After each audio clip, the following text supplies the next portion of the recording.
I think a lot of people don't know where to start.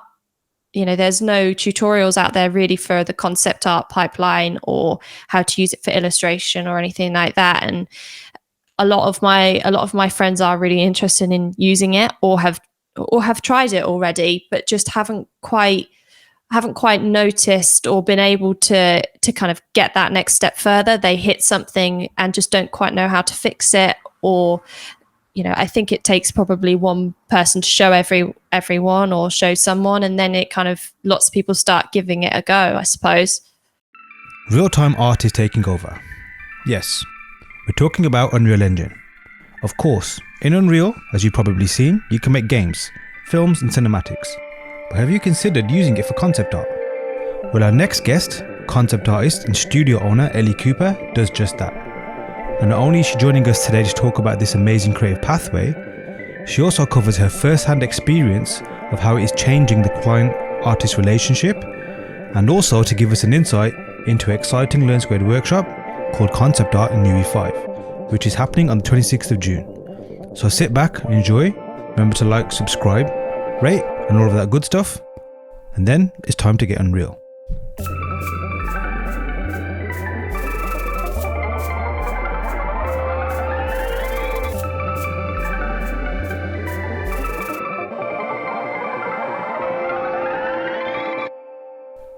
Cool. Okay. Yeah. Let's do this. Hey everyone, welcome back to the Learnsquared podcast, and I'm delighted to welcome on Ellie Cooper. Hey Ellie. Hi there. Thank you for jumping on, and I'm excited to speak to you today for many reasons. But one of the main reasons is because you are hosting our next session, which is our workshop series. So I could give an intro, but I'd prefer you to do that because obviously you know more about what's going on and the awesomeness that people will be getting from you. So yeah, what can we expect from you?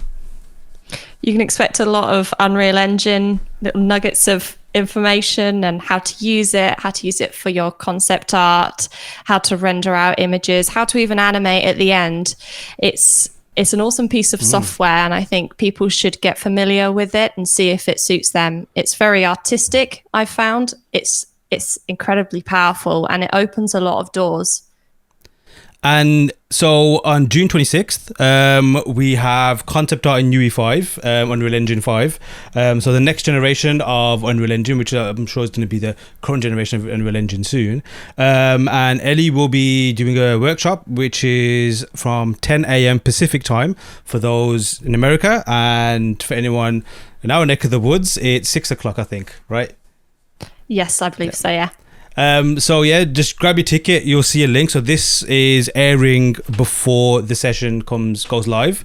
But if you're listening to this after the session's gone live, you can still pick up a VOD of the event. Just head on over again to the link and or in the show notes if you listen to it on Spotify, and you can go and check that out. So Unreal Engine 5.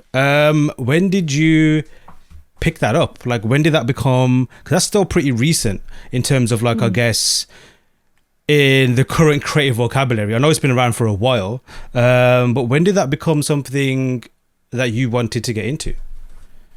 So I picked up Unreal Engine a long time ago. I'd experimented with it when I was about 15. I had picked it up and taken a look at it because I wanted to see how to create a game. Obviously, I learned really quickly that it takes a team of near 200 or more people to create a game of any substance. So that dream really quickly died. But I was using Unreal Engine 4 for a while for my concept art.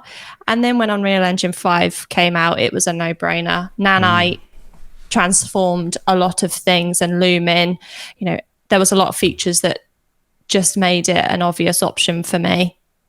And you mentioned like you wanted to, I guess, initially create a game. Was that just more like an interest thing, or you were super like serious, like I need to like, what compelled you to want to make a game? Good question. I'd always loved to watch. I have two brothers, and I'd always loved to watch them play games. I like to look at how it looked.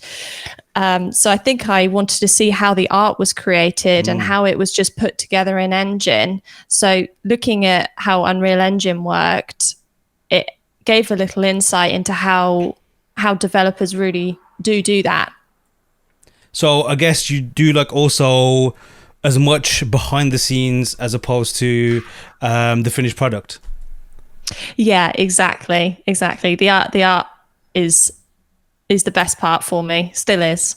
And at that time, were you also making art? Because it's cool that you kind of like, and it's also obvious that you'd fuse these two, I guess, realms, like a game engine and concept art. But for a while, they were completely separate. They were obviously also part of one pipeline, but they were at different stages. One was obviously at the end of the pipeline, which is, I guess you could say, the finished product, and the concept art was almost at the beginning. So were you, I guess, making art at the same time as well?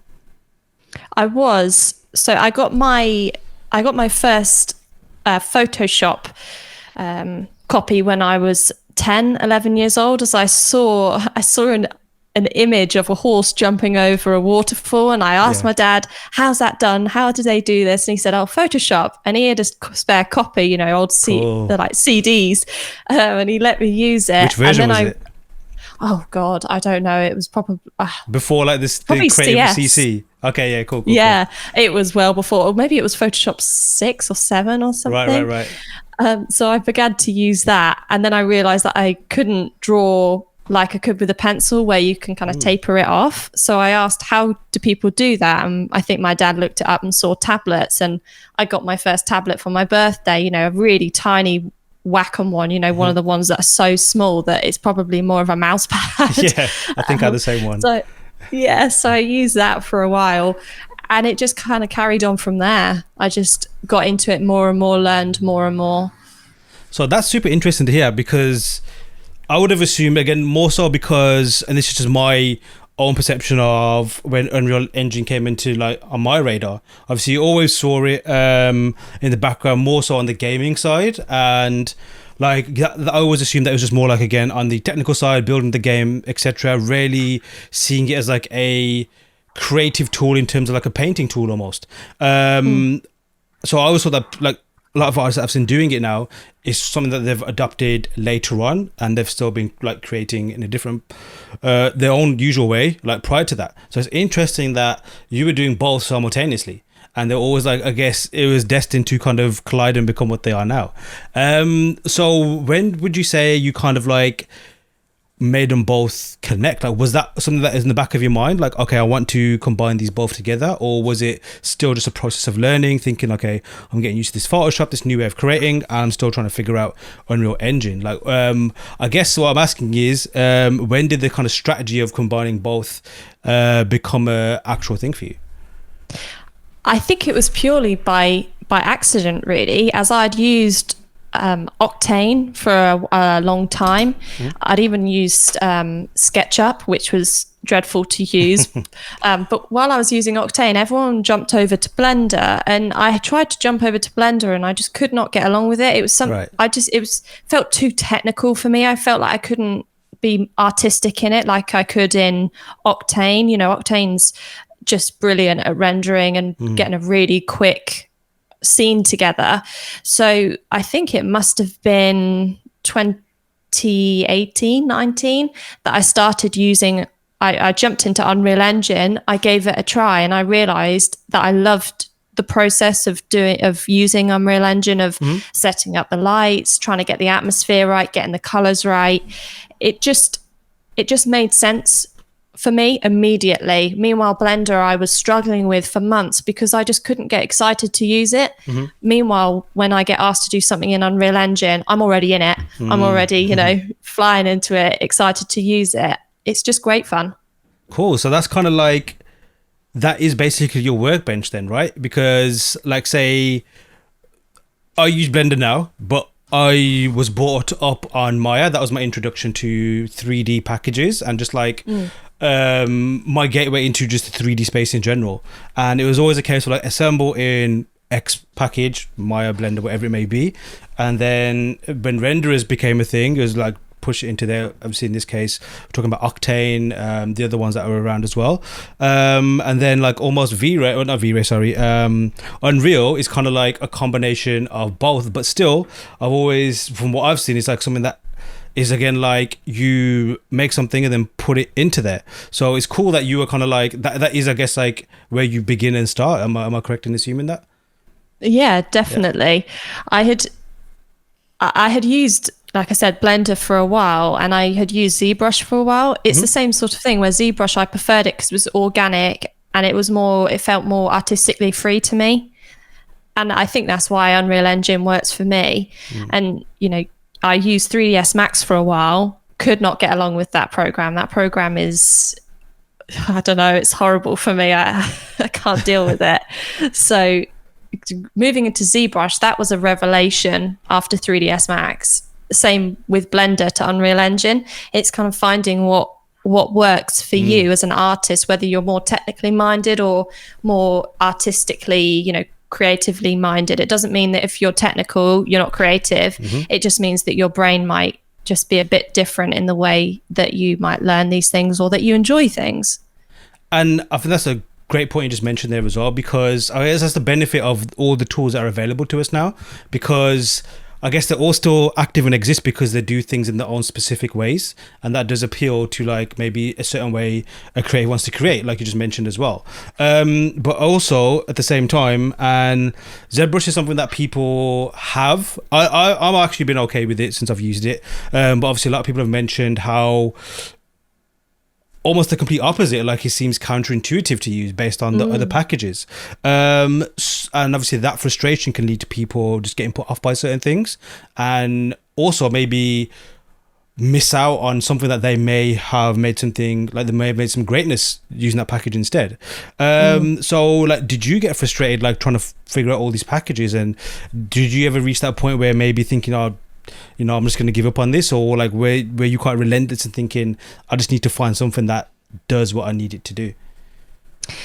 I found that in Blender. So ZBrush, I picked it up really quickly. It just made sense in my head. Blender, it could not make sense in my head. And I know that there's tons of plugins for it that look amazing and they're genius. And I wish I could use them, but I just could not get along with it, and I binned it off pretty quick. Right. Once Unreal Engine, once I really got into using that, and Unreal Engine was another one that I just picked up really quickly. And I think that's the thing. Once if you get to the point where Blender is making you nearly cry in frustration and you just can't figure it out, you just get into it and you think, oh god, here it goes, another 3 hours of pain trying to figure out how to render something, then maybe that doesn't work for you. And I think using like how I've used Unreal Engine is maybe a great example of trying to find your own path with using software. As long as you get the job done, there's not much issue about what you use. Gravity Sketch is a really good example of something that's a bit unconventional but has found its place among the industry. How cool is it that you can put on your VR headset and look around your model? Who would have thought of that? I mean, Gravity Sketch is VR, something I put off for a while. I still don't use it as much as I would like to, because I've still got I think one of the first Oculus Rifts, I've got all these wires and stuff, and I just don't like connecting them in, and it makes my room hot and all that kind of stuff. But there's something really cool about how you create in that. It seems more natural than using a stylus or a pen, because you're gesturing and you can move your model around. I know you can do it in like 3D packages as well, but there's just something more natural about it, even though you got this huge crazy thing and you're wired up and stuff. But once you're in there, although I got, as you can see, I'm wearing glasses, my eyes ain't really perfectly in sync, so it's a bit annoying in that regard. But I'm sure in a few years we'll get something which is wearable like this as well, or doesn't make you too sick. Or doesn't make you too sick. That's it. So it seems like you're very experimental, or at least willing to try any tool. So obviously, Unreal Engine is, for me, something that's I consider new, but you've been using it for a long, long time.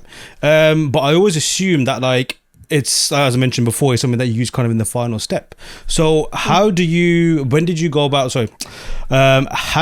of like use that to replace Blender? Because you can't really model stuff in there, make assets in there. So where do you kind of get your assets from? Because from what I understand, you use 3D a lot in your process, right? I guess that's what Unreal's about, isn't it? Yes, so I do use ZBrush to create a lot of my models, but Unreal Engine does have modeling tools now. It won't replace ZBrush or Blender anytime soon, but it does add this scary little element to it that makes you wonder, you know, how far it is going to go. It's very useful to use, and that's the thing with Unreal Engine. It has these layers to it that as you go deeper and deeper, you realize you can do more and more, and that being a concept artist is, you don't have to just be a concept artist. So I do use a lot of 3D modeling packages like ZBrush because you have to, and I use assets that I can buy or get for free if they're already created. You know, there's no point in spending 5 hours creating a model that's already perfect. You know, if you need to use a destroyed building, go to a kitbash site, you know, find that sort of thing. So it's a bit of a mixture, really. It depends on the job and on the client. And what's your favorite part of the image making process? Definitely arranging it in Unreal Engine. Definitely. Why? It's just so artistic and fun. And there's always something new that I learn in Unreal Engine every single time.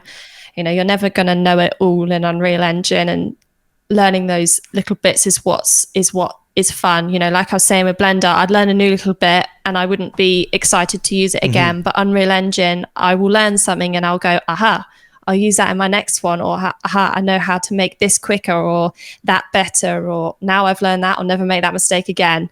You know, it's a constant learning process, but it's fun. And like, again, with Unreal Engine itself, and this is kind of one thing that annoyed me about Blender, like I really adopted it as, I guess, my main 3D package only a couple of years ago. A few projects just kind of like clicked, and I kind of managed to migrate away from Maya, although Maya still does some certain things I wish Blender did. But again, that's just like we mentioned before, that's just what your preference is, what you're used to, and then, you know, your habits are formed by sometimes the tool you use, and vice versa as well. But even then, like, there were certain things where I just thought, okay, Blender's a bit annoying in this regard, or just even more so, I just wasn't able to adapt to the kind of way it did things. But eventually I'm getting better at it. But another thing that kind of annoyed me a little bit as well, and this is maybe more so how I was used to how software gets shipped and pushed out and stuff, because, you know, I guess I'm referring to bugs where almost everything nowadays has a bug. But Blender's like a version every single time, and I'm used to like things updating themselves, not me having to like reinstall it and that. I'm sure there's a way to do it, but I still do it the old-fashioned way. So that was kind of like a little annoying thing. Then the plugins and all this so all this manual process, and I'm like, oh, you know, I'm spending, like, I guess what you mentioned before, like spending all this time to do that. And then a lot of the times I was thinking, so yeah, this is more like, I think 2.8, where it was kind of like still becoming the thing that artists were adopting, whereas before it's kind of considered something not so serious. And then I think, is it 2.9 where it's almost like industry standard now, at least in the concept art space. And then I was thinking the same thing about Unreal as well. I was thinking this is cool, but then there's like this version and that version. And then I saw like even with Unreal Engine 4, there's like between each version there were like big jumps and big changes that some people I wasn't experiencing that because I wasn't using it, but just reading people's reactions, thinking, where's this moved to, where's that gone to? So I was thinking that seems unstable as well. But so yeah, how did you like navigate that? Like, was that something that annoyed you too, or because I know that's Unreal is obviously your main thing, your main tool now, so how did you kind of navigate those changes? And I guess it will still continue to change as it evolves as well. Yeah, so when it went from Unreal 5.0 early access into Unreal Engine 5, you know, the full release, that drove me insane because they had changed a shortcut to duplicate things. It used to be Control W and then changed to Control D. Right. And it threw me for weeks because I thought it was a bug. And then eventually I asked somebody, you know, what is going on? They said, oh, well, it's Control D, isn't it? You know, more obvious. And I was like, oh, wow. Goodness sake, you know, this thing that you use, a shortcut you use for years. Same with, you know, I found it really buggy. I found Unreal, like the early access, more stable than Unreal Engine 5 full release. It was really off-putting and a bit, worrying how soon that would be fixed. But within a few days, they had fixed it all. Right. But sometimes navigating those changes is a bit complicated, especially if they've moved something or changed something that you can't find in any documentation. That's when it's really annoying, or it's something that you use all the time and it's a shortcut that's just disappeared, and you can't rebind it. That's probably the most annoying thing. You cannot, I assume, like everything else, you can kind of like customize it, no? The hotkeys, or is it kind of like only certain things you can customize? You can do the shortcuts. You can do them, but I'm sure that there's a few that you probably will struggle to change or struggle to rejuggle. What was the last cool thing you discovered in Unreal Engine that you had never used before? I'm gonna have to think about that one. So it's probably how to animate, or not animate, how to pose metahumans. That was something that I had looked for weeks and been trying to figure out for weeks, and suddenly I managed to do it, and that was really good to finally figure that out, because metahumans is it's insane. Once they get it more, you can have more customized humans that every time you create one, people don't say, oh, that's metahumans. When you can create ones that look like a vast array of people, it'll just be amazing. I mean, it's sped up my workflow, 50 times over, because I don't have to find photos of people's expressions anymore. I can just pose it. So when I figured out how to do the facial expression posing and the body posing, that was a big tick in my box. Metahumans, I'll give it to Epic, because I think of the last few years when they've kind of announced something, it has been jaw-dropping, not only in the way how it looked, but in terms of like, as a professional, you just automatically, when something makes sense, first thing you do is think, okay, that is going to either allow me to do this, or it's going to make what I do already much faster. And with the Ue5 demo, we've all seen the demo, like how cool that was, and thinking so good, people started like questioning, are you sure it's real? Are you sure like you can do this, not a demo? Because we've all like grew up on games, and we've all seen, game trailers versus actual gameplay. So we've kind of like preconditioned to not trusting what we see in terms of in a marketing sense. But it seems like they're definitely delivered. And so, like metahumans, so that's only like recently you've been able to use it how you want, or have you been using it? I know you've done on one of your projects, you've already exploited it. But so how are you finding being able to just kind of use metahumans in projects now? One of the projects that I use it most for is character design. I will pose a metahuman and I will render it out. I will paint over it my design, maybe change a bit of the face, and all the skin is really realistic, and I'm done. I can create the expressions that I need. I can create a whole expression sheet, and I can be done. It's so realistic that you will struggle to find photos that, you are searching for hours for photos that have the right lighting, the right look, the right age, but metahumans can just knock that out in half an hour. It's such a useful tool, and you can even replace their clothes with assets you've created in Blender, ZBrush, whatever you've created it in. You can replace their clothes with yours. It's got infinite amount of possibilities, and it's so worth exploring in the concept art pipeline. I can't say it enough. And like with Unreal itself and how you've experienced it, obviously it's its own package, and like with anything, you can bring things into it, like like you mentioned, importing assets and etc. One thing that did intimidate me initially, and I'll be honest, like I like Unreal Engine when I've used it, but I haven't still used it enough. But it's something that is like, it's only a matter of time before it becomes a huge part of how I work, just purely from what I've experienced in terms of its robustness and what you can get out of it. But like, for yourself, have you seen or discovered any difficulties in bringing assets in, being flexible with it, where things that it can't do by itself, for example, like you can get from other packages, or like clothing, probably a big one, maybe from, like Marvelous or wherever else that you can get stuff into. Like, how does it rate for you, perform for you in that regard? So with every software, you have to have a bit of a compromise, don't you? I mean, with bringing assets in and out of Unreal Engine, it can slow your progress down. There is no denying that. If you have to change an asset, you have to go back into ZBrush or Blender, whatever you use, and then re-import it. But when you re-import it in Unreal Engine, where you've set it out, you can just right click and re-import it, and it re-imports it straight into that position. So that does speed it up. But that sort of thing, if you need to like unwrap things, you have to go back into Blender or whatever. And Marvelous Designer, of course, like you say, it can't animate clothes quite yet, or it might be able to. There might be a plugin out there that can do that for you, but you always do have to use extra packages. You can't just use Unreal Engine on its own. Well, you can create scenes with market assets and all these sort of things, but custom assets, you do have that slight slowdown of having to import, export, and just using other packages. What do you prefer? Because you mentioned like the marketplace, and I know they've obviously got Quixel. Like, that's a great, like, I'm sure everybody uses that now. But like, do you prefer? I know you kind of alluded to earlier about getting kits and those kind of like meshes and stuff that's already made. But do you prefer using things from the marketplace, or do you kind of prefer having more control and building things out yourself when possible? So when possible, if I have to use custom assets, I will. But normally I use an array of things. I'll have a custom asset, in my workshop. I use marketplace assets, Quixel, my own custom assets as well.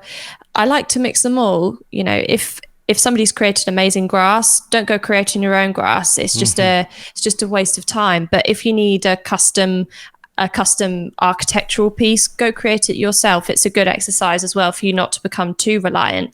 But having those extra tools is really worth it. And I use all of them as much as I can. I don't think one outweighs the other. Right. That's a good point to make as well, because it shows that, I guess, whatever the task requires, right? You just use the right asset for that particular job, and then you're not particularly wedded to a particular, I guess, tool set or a pipeline, which I guess for a project, that's what you want to be. You want to be flexible in that regard, right?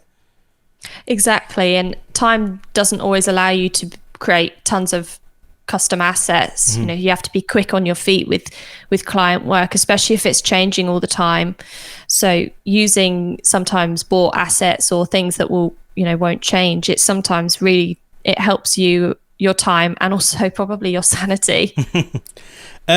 So obviously you work with your art friends, you work with clients as well, you work with colleagues. What have you seen with, I guess, your close-knit community and your, I guess, acquaintances and friends, etc.? Like, what is their take, your artistic friends, what is their take on Unreal Engine? Are you an evangelist who tries to convert anybody you see to Unreal Engine, or do you see people thinking, oh, it's not for me yet? Like, what's your kind of take on people's attitude towards Unreal Engine, and B, using it to create art? So everyone I've spoken to is really interested in using it, just interested in seeing how they can get into it. I think people are a bit afraid of it because it's a big program and it's got a lot going for it, and I think some of the technical issues that people can run into can turn them off. You have to have the right PC, a powerful enough PC for it. And I think that can turn people off. But I think a lot of people don't know where to start. There's no tutorials out there really for the concept art pipeline or how to use it for illustration or anything like that. And a lot of my friends are really interested in using it or have tried it already, but just haven't quite noticed or been able to kind of get that next step further. They hit something and just don't quite know how to fix it, or I think it takes probably one person to show everyone or show someone, and then it kind of lots of people start giving it a go, I suppose. which a lot of people can check out on June 26th, which is your concept art and Ue5 workshop. No, seriously, I'm like excited for that particular reason. I've used it and I have been using it more like in a figuring it out kind of way, almost like, an exploratory way. But I've not yet used it for a project. I have like a few list of projects that I'm going to specifically use Unreal Engine for, but I still need to kind of like figure it out. Just like kind of the same comfort level I have in, you could say, quote unquote, traditional ways of using it's funny using the word 3D is traditional when, like a few years ago that was considered the cutting edge of like how to do it and almost disregarded as well. But like versus real-time art, I guess we can call it traditional. So I'm really excited to see how you showcase it, because I know for a fact that you're not only doing it just to make art. It's obviously for personal projects, but you also do it for commercially as well. You run a studio, so it's not a case of like, hey, this is just something I use. You're clearly using it in a way that's already used in the industry. So I'd love to like kind of like talk more about that and how you have found using this pipeline to help you as a professional creative. Yes, I mean, the studio that I own and run is called Athena Productions, and we're specialized in Unreal Engine. It was created from the fact that I couldn't spread myself in enough ways to be able to help all the clients that were asking for Unreal Engine. It was a case of I was starting to connect the gap between concept art and 3D. I could pass along my Unreal Engine file to create a springboard for the clients to jump off of, rather than giving a flat 2D image that they have to then recreate the whole scene and recreate everything. I can give it over and they can start building from what I already have. And that demand just spiked exponentially when people saw what I did in Unreal Engine, what I could offer. And it was crazy, really. And what was that like? Like, what made you want to, I guess, start a company in that? So, just to clarify, was it your use of Unreal Engine and that kind of like gap you saw? Was that the genesis of Athena Productions, or was it already operating prior to that? So, I had gotten really busy with work and I asked somebody to help me, and it just became a studio kind of organically, where I realized that there was this gap, that people wanted a concept artist to fit into Unreal Engine, or people that had knowledge of Unreal Engine 5. As it's amazing how little people know it really well, but on a really artistic level as well. And Athena just got born out of that necessity that clients were coming to me asking me to kind of connect the bridge between concept art and 3D art and their Unreal Engine pipeline, and it created a pipeline of its own. And like from my experiences with just working professionally and with clients anyway, it is just a case of like the quicker the better, but also whatever they're getting in return, whatever it may be, it doesn't have to be necessarily art, but it has to be something that's like still valuable to them for their particular project, right? It's not a case of like, last thing, and as a company owner yourself, I'm sure you'd agree, like you don't want to be unnecessarily not just wasting money or time, but like unnecessarily costing yourself time and money where it doesn't necessarily need to be, like spent. I don't know why I couldn't find that word. Exactly. Yeah, but like, so like, what has your reaction been, or what kind of like reactions you've noticed from clients to the way you guys work? It's normally been, delight and kind of shock, really, because they get given these Unreal Engine files that they expect to be heavy, useless, and just a pain to use, and we've optimized them, made sure that they're good to use, made sure that we stripped out any Unreal Engine marketplace assets for the sake of licensing issues, and they've just been able to run with it. We had one client recently that was absolutely blown away that they could actually use it. They thought that it'd take them hours to open the file, and it opened instantly because we'd created an environment for them, and it worked like clockwork, and they had hardly anything to fix, and they could just run with it. And hearing that sort of stuff it's incredible. It's exactly what I wanted, and it's exactly what I envisioned for the company, that we create a seamless transition, seamless pipeline that just fits into somebody else's. It doesn't create this massive wrinkle. Yeah. It's supposed to be easy, and it's supposed to be a new experimental way of working, and it's being proven every single day, and that's what's really exciting. And it's cool because it kind of mirrors your own desire for a workflow you mentioned earlier about like you just want that seamless pipeline from making assets to kind of like getting a render out and not having to mess about with stuff in between. So if that's how you feel like as a creative, and I'm sure there's many other creatives out there listening today who kind of feel that way, then by common sense, clients potentially would feel that same way as well. So it's really cool that not only, I guess, you're delivering the work that they're looking for, but it's opening their eyes. And almost like what you mentioned before about seems like the lack of knowledge and what Unreal Engine can do and unlocking the power of it is similar to like artists not potentially knowing how to use it for their pipeline as well. Like I mentioned before, like the misconception might be that it's only for gaming stuff, and if you make assets, that's what it's there for, and all that kind of stuff, as opposed to concept art. And like with the concept art stuff in mind, what is it about Unreal in particular that really adds to the concept art pipeline and image making in that sense that perhaps an Octane or a Blender or anything else doesn't really give, as far as you've observed? So I think things like Nanite offer something that's absolutely incredible, and how real-time rendering works.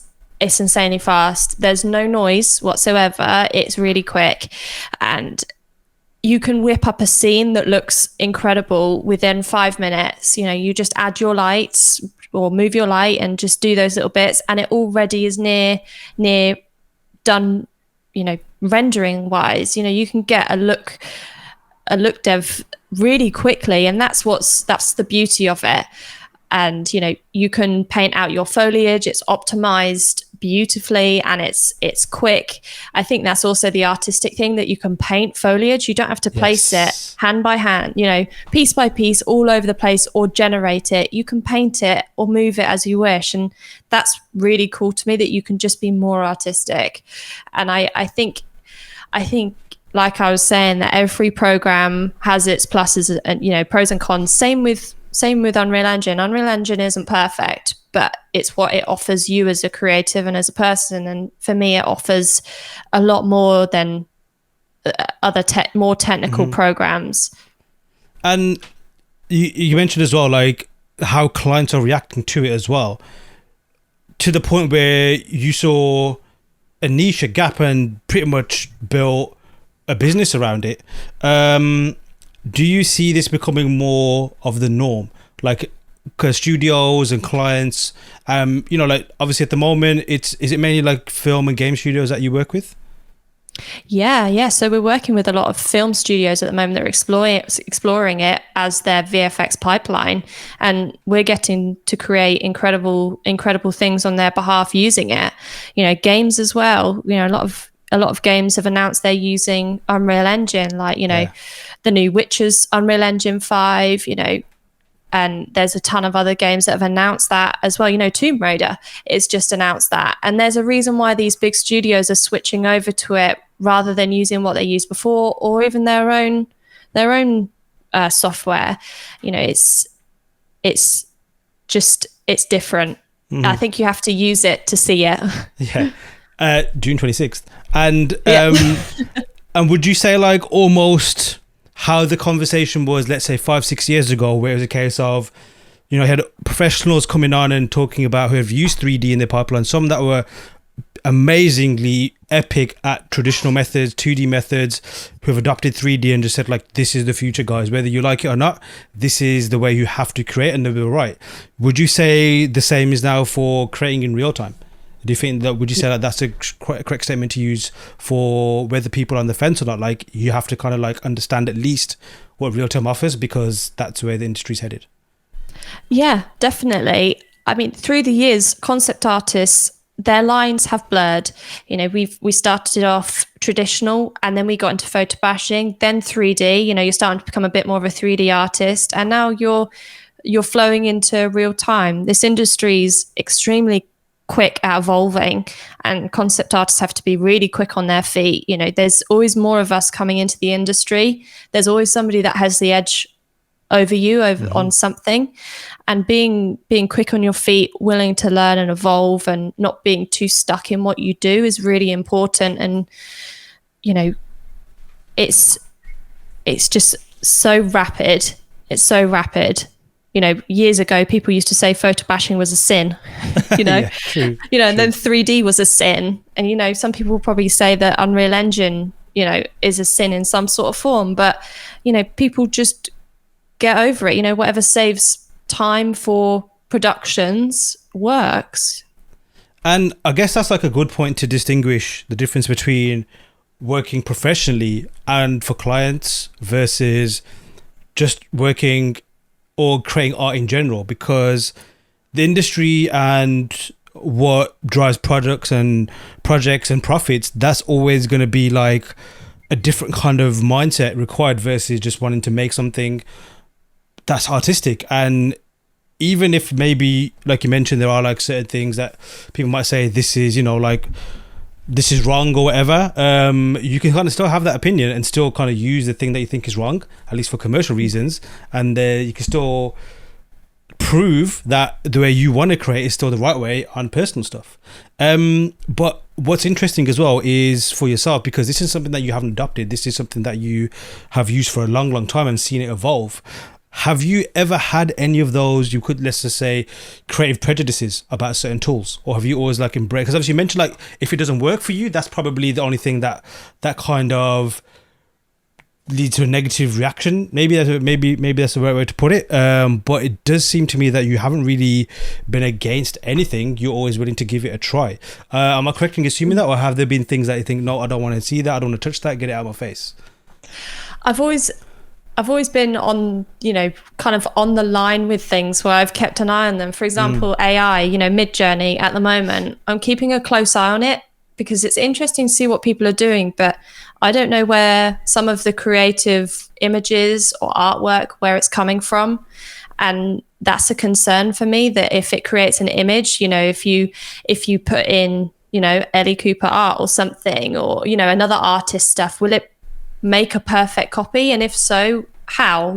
Has it just mashed together a load of your images? And that's a big concern, that people are assuming that AI is, using Mid-Journey is a way to just start off a painting. And some people have created amazing results with it and generated amazing ideas, but I haven't tried it yet, and I'm wondering if I should try it, but it's one of those things that I'm a bit wary of. I think I'm that sort of person where I keep an eye on things and I'm wary of it, but I never discount it, because if you discount something and say, absolutely not, no way, you could be caught out in 5 years that it's the norm and you're the one that's left behind.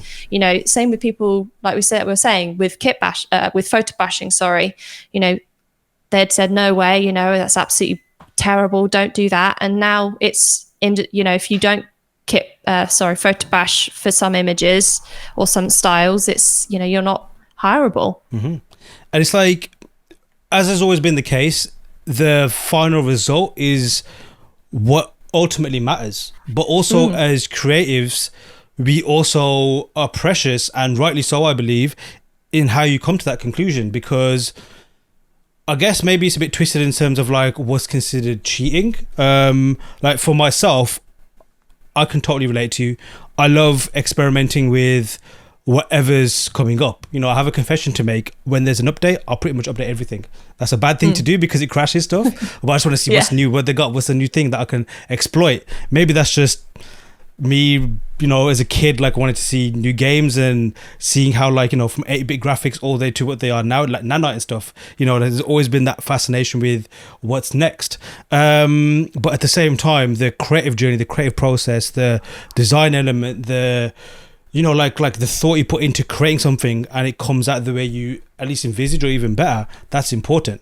And I think a lot of the time the tool you use kind of like is where the kind of like the negative energy gets, you know, like a lightning rod effect. It just gets drawn towards that because people assume that that's what, you know, where it's coming from. But at the same time, in terms of delivering, which is important as a professional, speed is everything. Unless you're like, is it John Howe and Alan Lee on Lord of the Rings, who pretty much drew things in pencil and everything? At least on the first Lord of the Rings, like they were allowed to do whatever they wanted because they were hired specifically for their vision.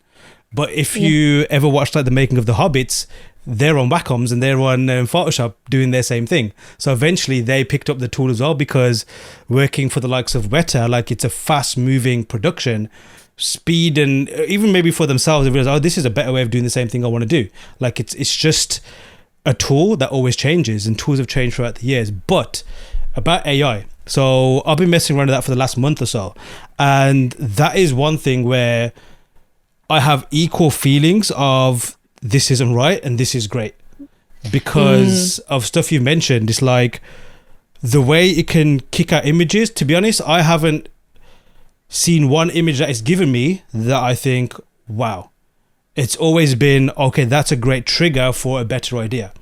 But for other people have done, it's the same thing. It's like, I assume that's like a finished piece they've made, or at least something that they've like selected as, hey, this is a cool thing, I'm going to put this forward. That's also great too. But how it makes the images in terms of the technical side, that is something that feels dirty, because it's clearly lifting images from the web. And one thing, and this is weird, where like kind of your own, I guess, philosophies come into it, whether it makes a difference or not. But I remember like when I first got onto it, you get put into a little thread, because it's all via Discord at the moment, and you see what people are putting. And I believe this is how the AI stuff works. You got to give it prompts, and you see artist names being used as prompts, or like in this style and that style. And although I don't have any problem putting Da Vinci's name in there, because he can't really get at me and say, hey, what you doing? But that's interesting, why I think someone who's not here anymore is okay to use kind of them as a prompt. But see my fellow peers and people I look up to as their name, just the way I create, like I don't want to do that, so I don't tend to do that. And how that moves forward is going to be interesting, because does that mean artists who are used, like you mentioned, if they put Ellie Cooper in there, do you get royalties? And should you get royalties? I think you should, but how do you figure that out? It's that seems like a messy way of creating, because the things we mentioned before, like Unreal, Next Generation, 3D, all that kind of stuff, it just seemed like a natural evolution to the problems that the creative industry had faced at that point in time. This just seems like a whole new type of problem that it's just very messy. It's weird. It's cool, but it's weird. Maybe that's a good way of describing the world at the moment. I don't know. Yeah, definitely. It's something I think artists have to be aware of, and be aware that these things, they come from somewhere. They're not made in a vacuum. You know, these things are, you know, AI is collecting from the internet. You know, it's collecting our own work. And you have to be careful that you don't use these things as a crutch to learn how to draw. You know, you should learn your foundations and learn your 3D, learn all the other tricks, you know, learn design. Don't be too reliant on AI. It looks a useful tool for inspiration, but if we all used it for the same thing, you know, I've seen about 100,000 of them that are this desaturated horror type looking things, and everyone's using them like they're brand new creations. And the worry is, if you hand that into a client, you know, you're putting yourself at risk, your client at risk. It's so murky. I'd use it very carefully, and perhaps in personal work you can use it and just have fun with it, use it as inspiration, but I'd be really careful. I would be really careful of it. And are you saying that as, like, say, with your eyes hat on, or as a company owner who collaborates with studios on a daily basis? Which angle would you say is more dangerous coming from? I think as a company, it's very dangerous to get into licensing issues. You know, like we say with with our Unreal Engine files, we don't give anything over that we've bought from the marketplace. That could open a whole can of worms. When you transition from an artist into a business owner, there's 10,000 other things you've got to think of. That if you use, Kitbash 3D, for example, how many licenses do you need to buy for that? How many studio seats do you need to buy for that? You can't give those over to a client. You have to check that they own those already. There's these things that you have to be careful of. And as an artist, the worst thing you can be probably accused of that I can think of is stealing art, or being a copy and paste of someone, because, a reputation takes a lifetime to build, a second to destroy. You have to be careful and thoughtful about what you do, and you can't just use the AI blind. AI is something that's ever evolving, and you just please be careful. Now, very well put and wise words for sure. Just one more final point on the AI stuff is and this is speaking to like friends and people that are familiar with who are not creative. And it's sometimes we're kind of like stuck in our own little bubble and our own philosophies in terms of like what art is and how it should be done, etc., etc., etc. And I've had a few friends and family who've approached me who have want to start a business. This is before AI and stuff. Who are just like, I need some like creative stuff done. And then me coming from a nice example, like saying to them, hey, you should do it this way. This is a great way to get a great design, or don't avoid this just because it's like, they're looking at in terms of like, I just want the cheapest possible option. I don't know what's good or not. Versus me saying, no, pay that bit extra. Trust me, it's good in the long term. And one thing that AI, and there's many other kind of tools that have come out that are automated, where you just have a click of a button or via an app from your phone can give you something that you can use, whether it's like, a automatically generated social media post or wherever it might be, just to make things easier for yourself. It's bringing on those people aboard as well. And then, it's kind of like leveling them up to the point where they can make something that they need at that particular level without having to really do the art side of things. So I potentially might see it becoming that we might see more people of that type who are maybe not creative. I believe everyone's creative to a certain degree, but some that really don't flex that muscle, who just need an image, will potentially use that the most. And then those of us who definitely take care of that craft and wanted to make sure that it's great, will still branch off. And maybe that particular element of AI will come with us and evolve into what it is. Like other similar industries that have maybe kind of going through that in different forms, maybe not just through AI, but huge changes. You got things like the movie industry. How many trash movies come out versus you've still got auteurs, still got amazing, epic, brilliant things of originality and amazingness in a space where there's a lot of nonsense around because people just want to make a movie, and even music as well. So it's the creative space has always, I think, one that's always been undervalued. I'm sure you'd agree with that, and this Definitely does feel like it's gonna devalue a lot of that more, but hopefully it will increase the value of those of us who are maybe purists. I don't know, but does this kind of scare you about the future of the industry? No, not at all. AI is fed by something, and there's always going to be a need of designers, and there's always going to be a need of human input. At least in my eyes, somebody will always disagree with you on this thing, and you could have hour-long debates with people about this. But in my personal view, as long as concept artists are evolving, just using the latest tools that are coming up, and just the way our industry goes, no one can tell the way it's going to go, but as long as you're following it, I think you'll be okay. There always needs to be somebody that puts out an original thought and an original idea. AI isn't creative.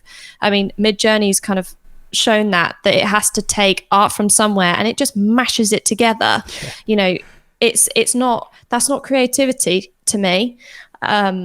And I think that concept artists, or at least what we will become eventually, will always have a place in the industry. You'll always have a job. So I think people can lay those fears to rest. And I know you kind of mentioned this already, but what about the people who maybe fear real-time art? What would you say to them? I suppose that's a good point, that one. But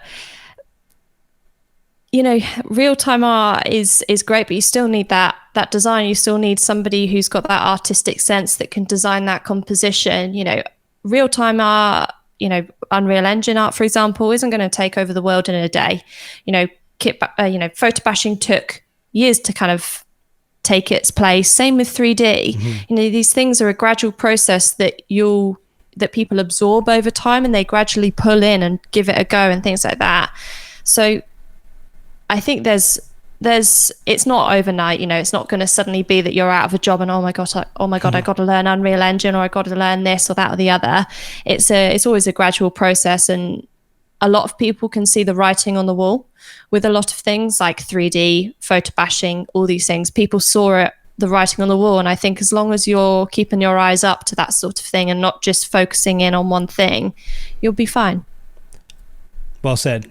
And I know you're going to go through a lot of this stuff on the workshop itself, which is June 26th.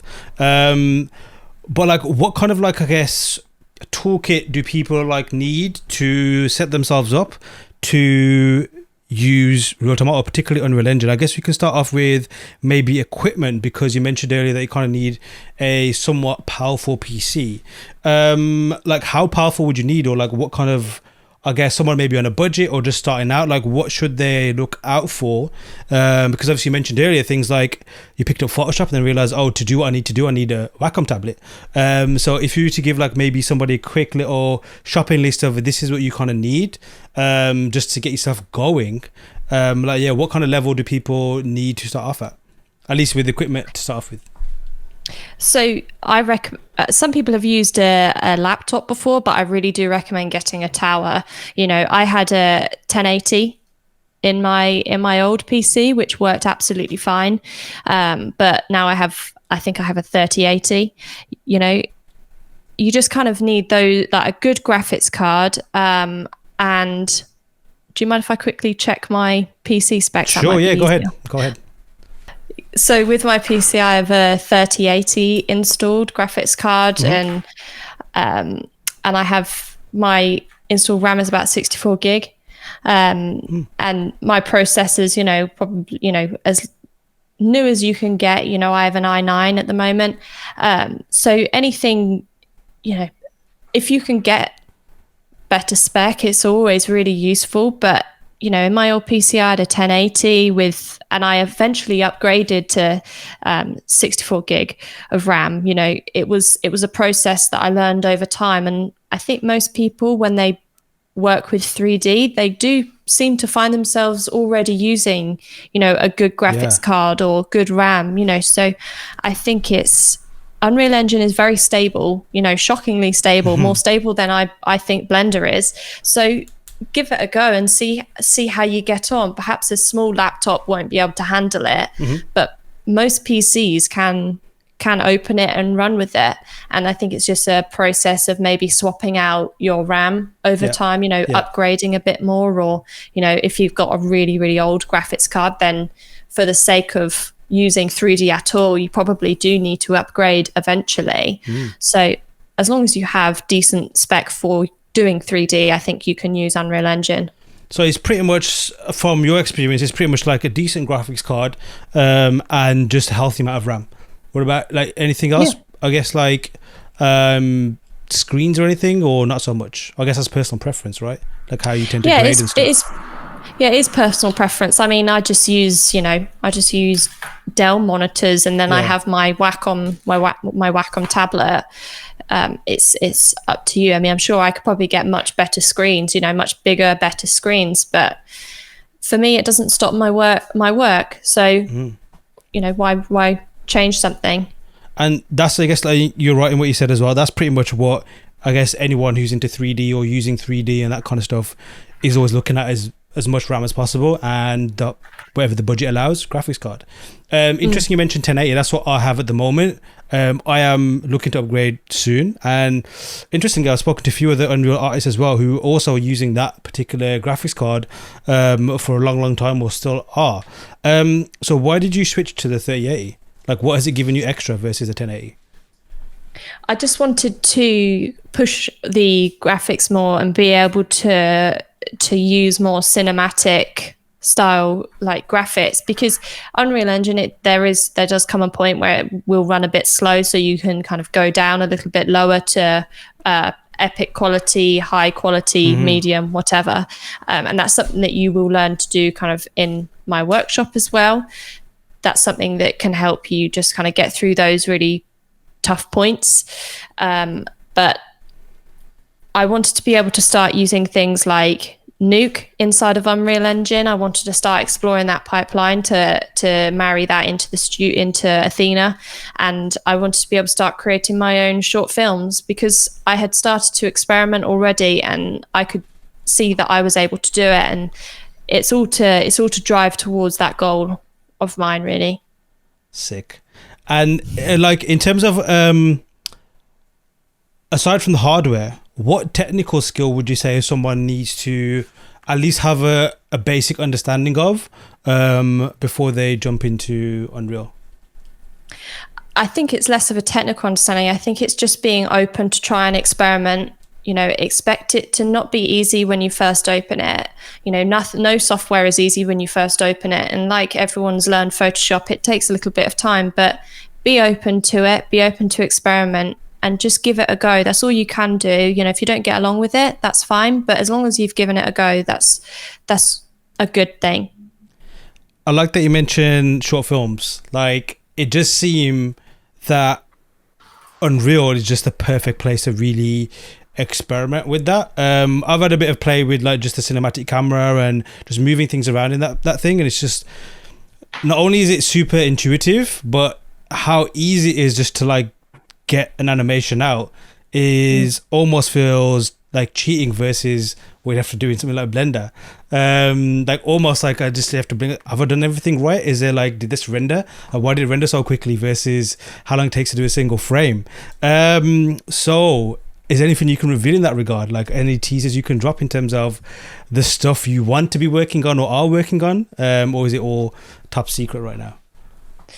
Well, I think I recently showed a work in progress of a shot I was doing of a spaceship coming close to a planet that I was intending to do a kind of short little snippet and use Nuke for it.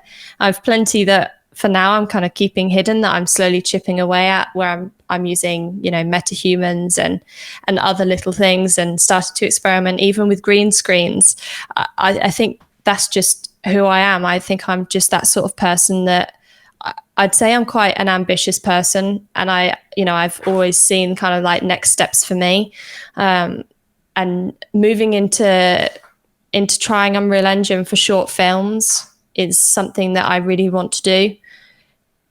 What about like say for personal work then? Like in terms of the type of projects you've worked on, like is there a certain theme that you get, the type of projects you get given for? Is it mainly like environment stuff, or is it characters? Is it a complete, full spectrum of different things they need? It can be a full spectrum, but we find ourselves working on a lot of environments. I mean, we even get asked to do, we've been asked recently to help with previs, pre-visualization stuff, animating stuff. And it's a big challenge, but it's because of our concept art background, where we have this trained compositional eye, trained eye for lighting and things like that. You're able to take that into previs and really, really use it. And that's what's exciting. You start to blur the lines quite significantly about what your job is. And for me, that's exciting. For some people, they don't want to do that. But for me, that's really awesome that I get to cross the boundaries of being an ordinary concept artist and cross into different disciplines, because all of a sudden you're not just a specialist niche, you're getting to see your work in actually moving, and it's not just the design you see, it's the actual 3D that you've done, or the actual scene that you've helped, the actual environment that you've helped create. We helped to create a live production background, and seeing that in studio was a sealing moment for me, where, wow, it was like, I will do this for the rest of my life. Like, like I was saying, seeing the writing on the wall is really important. Seeing The Mandalorian, like you were saying, was one of key moments for me that I thought, yeah, that's going to be the future. Perhaps not in every case, but it certainly offers, opens a lot of doors. Directors can now change the lighting in the scene that we've done on set. They don't have to wait a day. They can just click the sun and then move it, and all of a sudden they've got nighttime scene.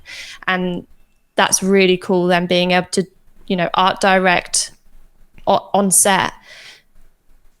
And this is the kind of magic you'll be seeing in Ellie's workshop, concept art in Ue5. And if you are listening to this as this airs or before June 26th, get yourself a ticket, because you'll get it cheaper. You'll also get access to the VOD well after it airs, so you get to call back on the knowledge and do some work off it as well. But more importantly, you get to connect with yourself, because there'll be a live Q&A at the end as well. Before we wrap up, I guess like prep talk before the students that will be attending the workshop, anything they need to like bring with them, or the mindset they need to have, and also any final words from yourself? I hope everyone's really excited to see what's in store. I'm really excited to show everyone what Unreal Engine can offer, and actually how easy and straightforward it is for you all to use. I think a lot of people are going to go away with a lot more excitement about using Unreal Engine. Just come in with an open mind, see it for what it is, and see how it can fit into your pipeline. I promise you that you won't regret it. Awesome. Ellie, thank you very much. It was an honor chatting with you. We should do this again. Thank you very much for having me. A huge thanks to Ellie for her insights. If you are listening as soon as this episode airs, or before June 26th, then there's still time to grab your ticket for Ellie's session, Concept Art in Ue5. It goes live at 10 AM Pacific time, and you can grab your ticket by hitting the link in the show notes or this episode's description. Not only do you get access to early bird pricing, but all ticket holders get lifetime access to a VOD of the event. So if you've got a ticket but suddenly can't make it, you will still be able to rewatch forever, and more importantly, learn all the goodness that Ellie will be showcasing. Check out the show notes to see what Ellie's been up to, and grab your ticket. Don't forget to like or subscribe, and I'll see you next time.